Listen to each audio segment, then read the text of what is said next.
So, eyes. Everybody has eyes, for the most part. But how do you draw stylized, people-eyed? First and foremost, for my style, I want to avoid same-face syndrome. You know, where that starts with the eyes. So for every original character I create, I think about what eyes suit them best. What's their background? Their natural demeanor. I am not an illustrator. I am a storyteller. I love expressions. Let's look at some references. Guts from Berserk. A serious and edgy character needs edgy eyes. Bleach. A whole lot of edgy characters. The shape of the eyes is dependent upon style, but also mood. Even the genre of the eyes affect such things. Example, look at the eyes on the top. You'd expect to see them in some slice of life or some moe wholesomeness, or some completely inappropriate material. Whereas the bottom eyes, you'd expect to see an action anime or a main character of some sorts, or a badass side character, or attractive love interest. Something you'd see in multiple genres. But let's look at some more anime eyes, each showing a different personality. In Naruto, there's a mix between edgy and curviness. One Piece has more circular eyes shape because it's full of silly, salty spittoon sailors, unless you're a super serious character like Mihawk, who's all edge.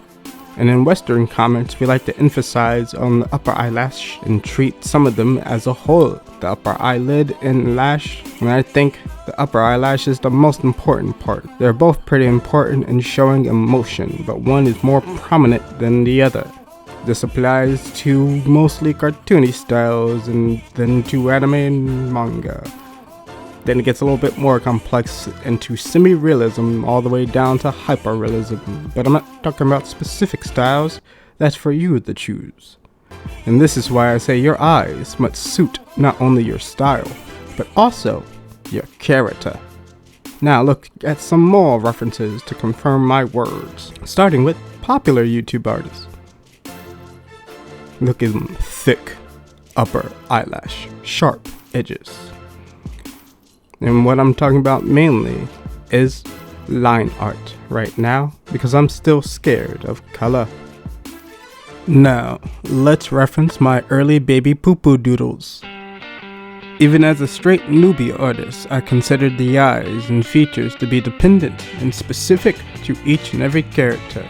The shape of the eyes you choose are very, very important, especially since the shape of the eyes change with different expressions. And that's where the story lies.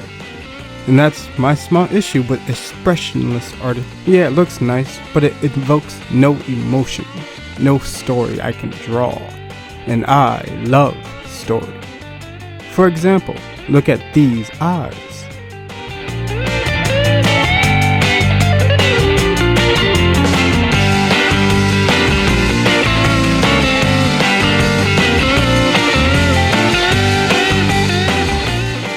Since my line art is a semi-realistic style, let's reference reality.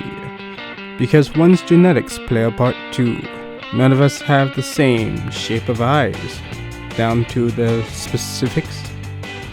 And now taking all of that into account, I can craft individual characters based on their eye shape alone, because eyes are the first thing I think about when making a character.